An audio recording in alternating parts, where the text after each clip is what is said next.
जय श्री राम मित्रों। पूजित अक्षर की कलश यात्रा निकलने के बाद में विश्व हिंदू परिषद के जिलाध्यक्ष का उद्बोधन होता है और उनके द्वारा जो आह्वान हिंदुओं से किया जाता है किस प्रकार से रामोत्सव मनाना है और क्या क्या बातें ध्यान रखनी है, ये विषय भी हम सुनेंगे।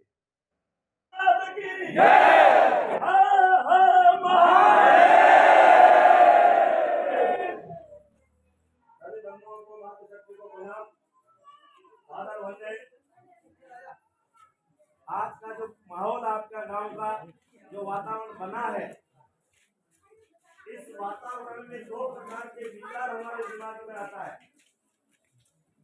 एक दिमाग में विचार आता है कि मनुष्य का जीवन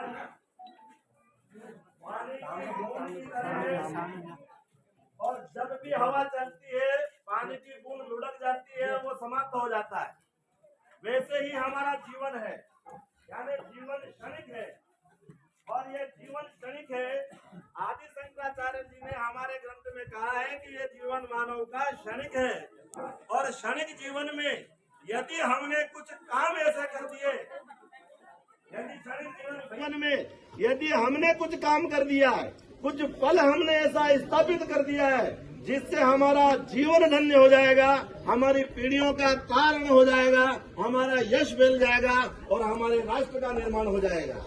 ऐसा भाव हमारा शरीर का होना चाहिए। ऐसा आदि शंकराचार्य जी ने हमारे भज गोविंद वाला ग्रंथ में कहा है। लेकिन महात्मा बुद्ध ने यह भी कहा है कि क्षण क्षणिक है।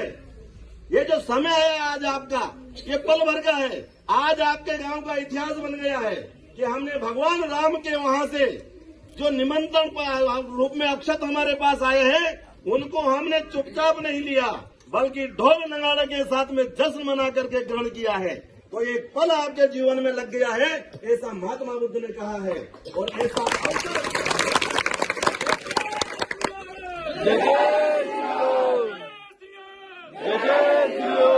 ऐसा पल हमारे जीवन में अगर परोपकार के लिए आ जाए तो उस समय अगर बलिदान भी देना पड़े तो हमें बलिदान हो जाना चाहिए। क्योंकि ये जो पल आया है, ये हमारे मर्यादा पुरुषोत्तम भगवान श्री राम, जिन्होंने 14 वर्ष वनवास भुगत करके अयोध्या का दर्शन किया था, तब तो हमने दीपावली उत्सव मनाया था। और अब पुनः दूसरा पल हमारे लिए वो आया है कि 500-600 वर्षों की अविरल तपस्या के बाद में भगवान हमारे स्वयं के बने हुए घर में विराजमान होंगे। तो ये पल हमारे जीवन के लिए धन्य होने वाले हैं।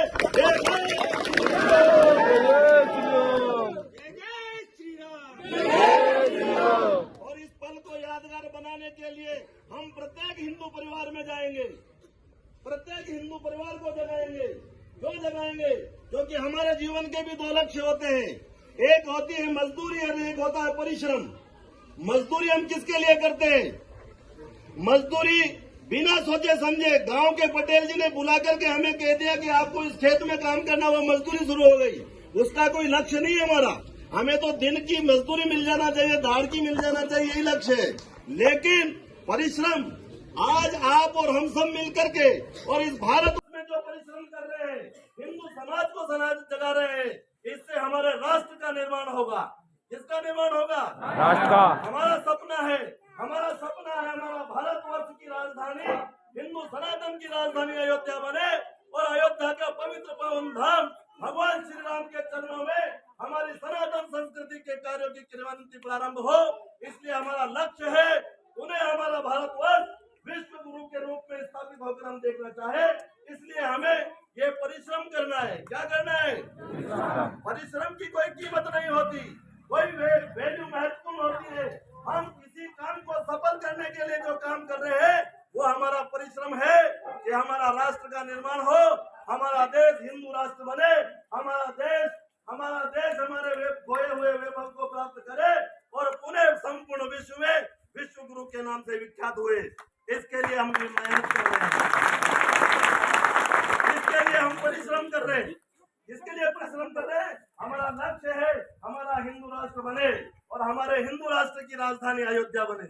इसके लिए आप और सभी महानुभाव और मातृशक्ति से मैं हाथ जोड़ करके विनती करता हूँ, आपके 50-50 रिश्तेदारों में फोन से सूचना करें गांव-गांव जगह पूरा हिंदू समाज जगह और देश की राजधानी दिल्ली को ये बता दे कि अब इस देश में जो हिंदू समाज चाहेगा वो काम होगा, हमारे मान बिंदु जीवित होंगे, हमारी संस्कृति उद्भव पे होगी और हम पुणे देश को विश्व गुरु के रूप में देखना चाहेंगे।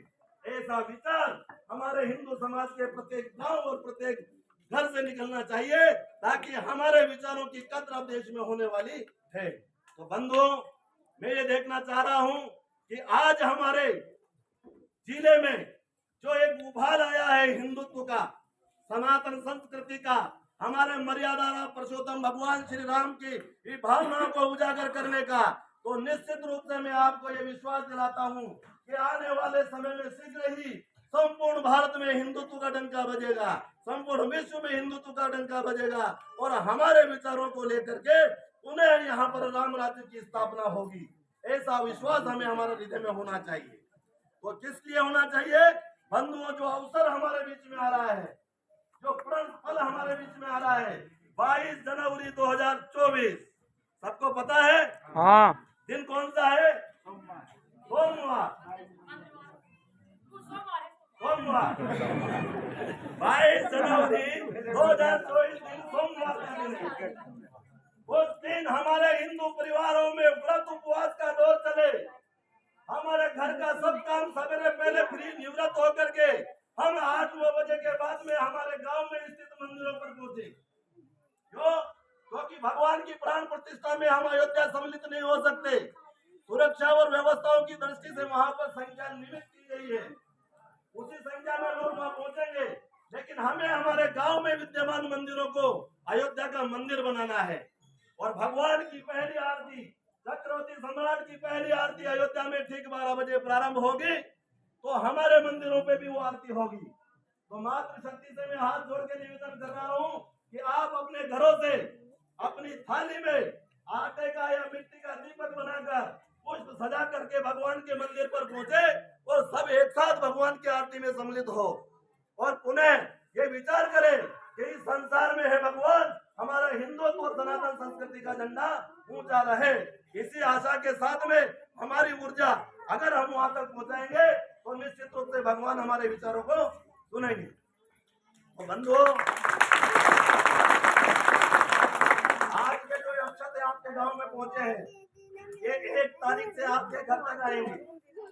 आने वाले जो कार्यकर्ता है, आप उनका भी अभिनंदन करना, उनका भी स्वागत करना, वो भी भगवान के दूत बनकर आ रहे हैं आपके घर पे। ये बहुत बड़ा काम है इन कार्यकर्ताओं के जिम्मे, आप उनका भी स्वागत सत्कार करना। हमारे घर पर आए हैं और भगवान की आरती वंदन करके उस निमंत्रण को स्वीकार करना। 22 तारीख के दिन रंगोली बनाए, अपने घर घर के ऊपर भगवा केसरिया झंडा ले रहा है और चाहे तो हमारे मकानों के ऊपर रामायण की चौपाइयां भी लिखवाए। ऐसा लगना चाहिए कि हमारे सनातनी संस्कृति के लोग अब जागृत हो गए हैं और देश में आतंकवादी समाप्त होगी और राम राज्य की स्थापना होगी। भारत माता की जय। बंधुओं, मैं कहना चाहता हूं, आप और हमारे सोएपन रहने के कारण देश की राजनीति करने वाले राजनेता लोग हिंदू धर्म को गाली देकर के अपने आप को बड़ा नेता मानना चाहते हैं। अब हमें साबित करना है कि जो हिंदू को गाली देगा वो मिथ्यामेट हो जाएगा और जो हिंदू का संरक्षण करेगा वही देश पर राज करेगा। ऐसा भाव मर्यादा को लेकर के हमारे विचारधारा को जागृत करना है। जो हिंदुओं की बात करेगा, जो हिंदू हित को समर्थन करेगा, जो हमारे मान बिंदु और हमारे धर्म की रक्षा करेगा, ये सदा सनातन धर्म उसके साथ रहेगा। ऐसा भाव लेकर के, ऐसा उद्भव स्थल हमारे हृदय में जगाइए, तो आने वाले राजनेता आपके सामने केसरिया लेकर खड़ा नजर आएंगे। हम चाहते हैं कि एक परिवर्तन, एक केसरिया विचार क्रांति पूरे देश में फैले और हमारा देश का वैभव बने और भारत माता का सिर ऊंचा हो। यही हमारी आशा है और आकांक्षा है। इसलिए बंधुओं, जब तक हिंदू धर्म बटा रहेगा, जातियों में बटा रहेगा, वो आपस में फूट डालेंगे और हमें लूट जाएंगे। तो इसलिए हमें जातियों में नहीं बैठना है, बटना नहीं है। हम सब एक है। हमारा विश्व हिंदू परिषद कहता है हिंदू सहोदरा सर्वे, सारे हिंदू आपस में भाई भाई है, भाई बहन है। न हिंदू पतितो भवेत्, कोई भी हिंदू छोटा बड़ा नहीं है, सभी एक समान है। सबके लिए मंदिरों के दरवाजे खुले हैं। एक साथ विचारधारा से लेकर के आपकी बात राजनीति में रखेंगे, आपकी बात समाज में रखेंगे, तो निश्चित रूप से तुम्हारी जय जयकार होगी। और यदि हम जातियों में बढ़ गए, यदि हम लोगों में बढ़ गए, तो निश्चित रूप से हमारे ऊपर पहले भी आक्रमण होते रहे और अब भी आक्रमण होने लग जाएंगे। इसलिए हमारी एकता में ही शक्ति है, एकता में ही जोर है। इसलिए कहा गया है, संगठने शक्ति कलो युगे। इस कलयुग में संगठन में ही शक्ति है। इसलिए हमारे हिंदू भाइयों की जो 36 कौम है वो एक है, कोई विभेद हमारे बीच में नहीं है। इसलिए मिलकर के बोलेंगे भारत माता की